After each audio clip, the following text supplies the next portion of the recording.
Hi అండి, welcome back to Shruti Kittu Gopishetti vlogs అండి. చాలా రోజుల తర్వాత అయితే ఒక మినీ వ్లాగ్ అయితే తీసానండి. సో ఏంటంటే మన ఛానల్ మానిటైజేషన్ అయిన తర్వాత నేను చేసిన ఫస్ట్ వ్లాగ్ అనమాట ఇది. ఇంకా ఈవినింగ్ అయితే మా పిల్లలు స్కూల్ నుంచి రాగానే ఇంకా వాళ్ళు రెడీ చేసే పనిలో ఉన్నా అండి. సో మోస్ట్ ఇంపార్టెంట్ థింగ్ అయితే ఏంటంటే అండి, యూట్యూబ్ నుంచి నిజంగా ఒక మంచి ప్లాట్ఫామ్ అనే చెప్పొచ్చు. ఎందుకంటే ఇంట్లో కూర్చొని ఖాళీగా ఉండే ఉమెన్స్కి ఒక మంచి యూస్ఫుల్ అనమాట. ఇంట్లో కూర్చొని కూడా అమౌంట్ సంపాదించుకోవడానికి. కొంతమంది బయటికి వెళ్ళి వర్క్ చేయలేరు, నెక్స్ట్ వచ్చేసి బిజినెస్ చేయాలన్న ఆలోచన ఉన్నా చేయలేని పరిస్థితి. సో ఇలాంటి వాళ్ళకైతే యూట్యూబ్ అనేది ఒక మంచి ప్లాట్ఫామ్ అని అయితే చెప్పొచ్చు అండి. నిజంగా అలాంటి యూట్యూబ్ని నేనైతే అసలు నిజంగా అండి మంచి గ్రోత్ వచ్చే టయానికి ఇంకా వదిలేసాను అనమాట.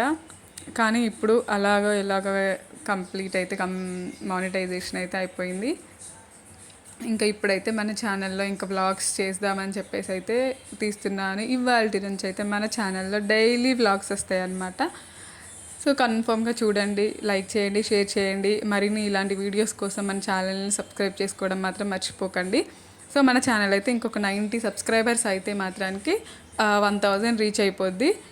సో కొంచెం సపోర్ట్ చేస్తే ఖచ్చితంగా అవుతుందండి. సో ఈవినింగ్ మినీ వ్లాగ్లో అయితే మార్నింగ్ కర్రీ అంతా మిగిలిపోయిందండి. రైస్ అస్సలు తినలేదు, మా బాబుకు ఫుల్ ఫీవర్ ఉంది. అందుకని చెప్పేసి ఇంకా నేను చపాతీ చేస్తే తింటారని చెప్పేసి చేస్తున్నాను. సో ఇంకా ఆయిల్ అన్నీ మంచిగా వేసేసి కలిపి అయితే చేశానండి. ఇంకా మా పిల్లలు అయితే తాపకి ఒకసారి వచ్చి అది తీ ఇది తీ అని చెప్పి ఊక పిలుస్తూ ఉంటారనమాట. ఏ పని చేయనియరు. అందుకే వాళ్ళు రాకముందే పని అంతా చేస్తాను అనమాట. అప్పటికి ఇంకొంచెం మిగిలిపోతుంది. సో ఇలా అయితే నా వర్క్ని డైలీ కంప్లీట్ చేసుకుంటూ ఉంటాను అనమాట.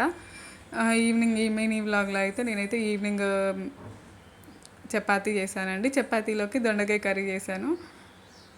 సో చేసుకున్నానండి. కానీ స్టాండ్ పెట్టిన కాడ నుంచి వీడియో తీయడం మొదలైన కాంచి ఎండ్ అయ్యే వరకు కూడా అస్సలండి నాకు నిజంగా భయంగా తీశాను వీడియో అయితే. ఎందుకంటే ఆ వీడియో స్టాండ్ చుట్టే తిరుగుతున్నారనమాట.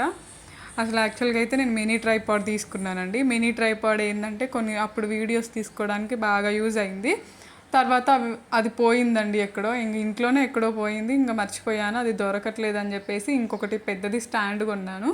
7 feet ఎల్ఈడి లైట్ స్టాండ్ తీసుకున్నా.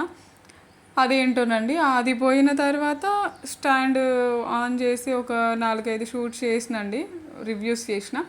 రివ్యూస్ ఆఫ్టర్ మళ్ళీ మినీ ట్రైపాడ్ దొరికిందండి. నిజంగా అది వెతికినన్ని రోజులు దొరకలేదు. కొత్తది తీసుకున్న తర్వాత ఇది దొరికిందనమాట. దానికి ఇప్పుడు వచ్చిన 7 feet స్టాండ్కి అయితే బ్లూటూత్ కనెక్షన్ రాకపోవడం వల్ల ఆన్ అండ్ ఆఫ్ చేయడానికి దగ్గరికి వెళ్ళి రావాల్సి వస్తుంది. సో మస్తు ఇబ్బంది అవుతుందండి. ఇంకా నేను పెట్టిన 7 feet స్టాండ్లో అయితే మైక్ అస్సలు పని చేయట్లేదు. అది పని చేయట్లేదా లేకపోతే నాకు యూస్ చేయడం రావట్లేదా అనేది నాకు అర్థం కావట్లేదు అనమాట. ఇంకా మినీ ట్రైపాడ్లో ఉన్న బ్లూటూత్ అయితే పోయిందండి, పని చేయట్లేదు అది కూడా. ఇంకా అది స్టాండ్ లాగా బాగానే యూజ్ అవుతుంది. బట్ మనకి ఫుల్ వ్లాగులు తీసుకోవాలి అనుకుంటే కొంచెం పెద్ద స్టాండ్ ఉంటే బాగుంటుందని చెప్పేసి అయితే కొంచెం పెద్ద స్టాండ్ తీసుకున్న తర్వాత ఇంకా అది పెద్ద ప్రాబ్లం ఏంటంటే అండి, స్టాండ్ తీసుకున్నాను, ఎల్ఈడి లైట్ కూడా వచ్చేటట్టుగా తీసుకున్నాను. కానీ ఆ లైట్కి కనెక్షన్ పెట్టి వీడియోస్ తీయాలి అని అంటే మనకి స్విచ్ బోర్డుకి దానికి డిఫరెన్స్ ఎక్కువ ఉందన్నమాట, చాలా దూరం ఉంది. సో పెట్టడానికి అయితే అస్సలు కుదరట్లేదు.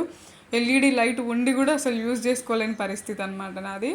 ఇప్పుడు నేను చేసే కాడ మిక్సీకి వాటికి పెడదామా అంటే స్టాండ్ దగ్గరకు వస్తుంది, దూరం పెడదామా అంటే మరీ లాంగ్ అయిపోతుంది అనమాట. సో మీరు కూడా ఇలాంటివి ఏమైనా ఫేస్ చేస్తున్నారా వీడియోస్ తీసేటప్పుడు? నేనైతే నిజంగా అండి ఇంతకుముందు చేసిన వీడియోస్లలో ఎలా చేశానో తెలియదు, కానీ అసలు ఇప్పుడు వీడియోస్ చేయాలి అని అంటే ఎంత కష్టం అవుతుందంటే అంత. అందులో ఇంకా ఎడిటింగ్, ఇంకా నాకు కొంచెం ఎడిటింగ్ బెటర్ అనిపించింది వీడియోస్ షూట్ చేయడం కంటే. సో మీరు కూడా ఇలాంటి ప్రాబ్లమ్సే ఫేస్ చేస్తే మాత్రానికి ఏమేమి ప్రాబ్లమ్స్ ఫేస్ చేస్తున్నారు కామెంట్ చేయండి.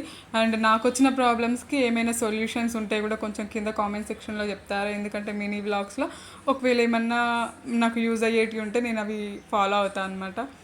సో ఇది అయితే మన మినీ వ్లాగ్ అండి. ఇక్కడైతే ఇంకా చపాతీ చేస్తున్నాను అనమాట. ఎగ్జాక్ట్గా 8 అయిందనమాట టైం అప్పుడు. సో కర్రీ ఎట్లాగో అయిపోయింది అని చెప్పేసి ఇంకా అప్పటికప్పుడు వేడివేడిగా చేద్దామని చెప్పేసి అయితే కంప్లీట్ చేస్తున్నాను ఇక్కడ. ఇంకా ఎన్నో చేయట్లేదండి, జస్ట్ ఒక 10 చేస్తా అంతే. నాకు ఈ ఒక పూటకి సరిపోతుంది అనమాట. సో ఇంక ఇట్లా మా పాప నేను ఇస్తా అని చెప్పేసి జస్ట్ మిస్ అండి, మొత్తం పిండి అంతా సింక్లో పడేయబోయింది అనమాట పైకెక్కి. ఇంకో ఇట్లా ఉంటుంది అనమాట నేను పని చేసేటప్పుడు. Thank you for watching.